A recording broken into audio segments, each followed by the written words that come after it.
राष्ट्रीय बाल नीति 2013। आप देख रहे हैं अपना अखंड भारत। इस प्लेटफॉर्म पे आप सभी श्रोताजन का स्वागत है, सभी मित्रों का स्वागत है। तो यहाँ पे राष्ट्रीय बाल नीति 2013 की बात होगी। तो जानिए इस नीति को, इंटरनेशनल पॉलिसी ऑफ चाइल्ड 2013 नीति है ये, राष्ट्रीय बाल नीति 2013। इसके बारे में जानते हैं पॉइंट। नीति 18 वर्ष से कम आयु के प्रत्येक व्यक्ति को एक बच्चे के रूप में मान्यता देती है। यह नीति स्वीकार करती है कि बच्चों के अधिकारों को सुरक्षित करने के लिए एक बहुउद्देशीय और बहुआयामी दृष्टिकोण आवश्यक है। पॉइंट। नीति ने बच्चों के लिए प्रमुख प्राथमिकता वाले क्षेत्रों की पहचान की है। यहाँ पे उत्तरजीविता और स्वास्थ्य और पोषण और शिक्षा और विकास से संरक्षण और भागीदारी शामिल है। पॉइंट। क्योंकि बच्चों की जरूरतें बहुक्षेत्रीय हैं, आपस से कह सकते हैं आपस में जुड़ी हुई हैं और इनके लिए सामूहिक कार्यवाही की आवश्यकता है। इसलिए नीति शासन के विभिन्न क्षेत्रों और स्तरों में उद्देश्य पूरे अभिसरण और समन्वय की बात करती है यह नीति। पॉइंट। पोषण, स्वच्छ पेयजल, पीने योग्य पानी और स्वच्छता और स्वास्थ्य और शिक्षा पर विशेष बल के साथ देख-रेख आधारित हस्तक्षेप के माध्यम से बाल मृत्यु के मुख्य कारकों एवं निर्धारकों के संबंध में ये है नीति। तो यहाँ पे नवजात शिशुओं एवं बाल्यावस्था संबंधी बीमारियों के संबंध में रोकथाम और उपचार और देखरेख एवं प्रबंधन के लिए सार्वभौमिक एवं वहनीय लागत पर सेवाओं तक पहुंच सुनिश्चित करना और बालकों की सभी जल जनित और वेस्टर जनित और रक्त जनित और संक्रमक एवं अन्य बाल्यावस्था संबंधी बीमारियों से रक्षा करना शामिल। पॉइंट।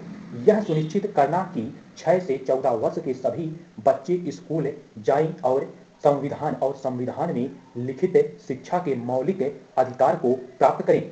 पॉइंट। नियमित विद्यालयों में ही विशेष जरूरतों वाले बच्चों को सेवाएं उपलब्ध करवाना और यह भी सुनिश्चित करना कि ये सेवाएं विशिष्ट हो और इसके लिए प्रशिक्षित और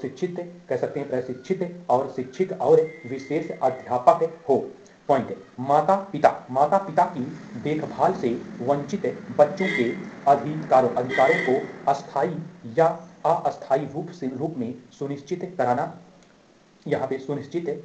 कराना और यह राज्य का दायित्व होगा कि वह पारिवारिक व सामुदायिक देखभाल की व्यवस्था करेगा, जिसमें बच्चे की जिम्मेदारी लेना और यहाँ पे अपनाना और गोद लेना और पालन पोषण भी शामिल होगा। तो इस नीति का विशेष महत्वपूर्ण पॉइंट यहाँ पे बताया गया। तो ये है राष्ट्रीय बाल नीति 2013 की बात हुई। अब यहाँ पे बात करेंगे बच्चों के लिए राष्ट्रीय कार्यक्रम योजना 2016। तो इस कार्यक्रम के बारे में जानिए। यहाँ पे बच्चों के लिए राष्ट्रीय कार्यक्रम योजना 2016 यह राष्ट्रीय बाल नीति में अभिन्न अंग के रूप में शामिल सिद्धांतों पर आधारित है। बच्चों के लिए राष्ट्रीय कार्य योजना 2016 का कार्य यह सुनिश्चित करना है कि वर्तमान कार्यक्रमों को समृद्ध किया जाए और नए कार्यक्रमों की शुरुआत की जाए, ताकि संपूर्ण स्पष्ट रणनीतियों और क्रियाकलापों के जरिए लक्ष्यों पर ध्यान दिया जा सके, जिससे बच्चों के लिए वांछित कह सकते हैं परिणाम हासिल किया जा सके, अच्छा परिणाम हासिल किया जा सके। और यहाँ पे इसके 4 प्राथमिकता वाले क्षेत्र राष्ट्रीय बाल नीति की भांति सामान्य है, जो यहाँ पे निम्नलिखित है। जैसे बताते हैं, देखिए, उत्तर जीविता और स्वास्थ्य और पोषण और शिक्षा और विकास और संरक्षण और भागीदारी शामिल। पॉइंट। बच्चों के लिए राष्ट्रीय कार्य योजना इन 4 प्रमुख चार प्रमुख प्राथमिकता वाले क्षेत्रों के तहत प्रगति मापने के लिए उद्देश्य और उप उद्देश्य, रणनीतियां और कार्यबिंदु और संकेतकों को परिभाषित करती है। यह योजना जो है, यह योजना संधारणीय विकास लक्ष्यों एसडीजी पर ध्यान देगी एवं उन्हें प्राप्त करने हेतु रोड मैप प्रदान करेगी। एक दृष्टिकोण, एक आगे ले जाने का दृष्टिकोण प्राप्त करेगी, रोड मैप प्राप्त करेगी।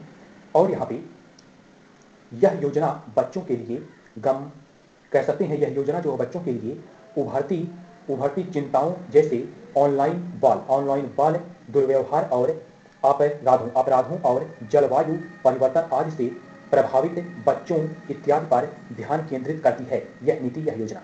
और यहाँ पे यह योजना जो है बच्चों से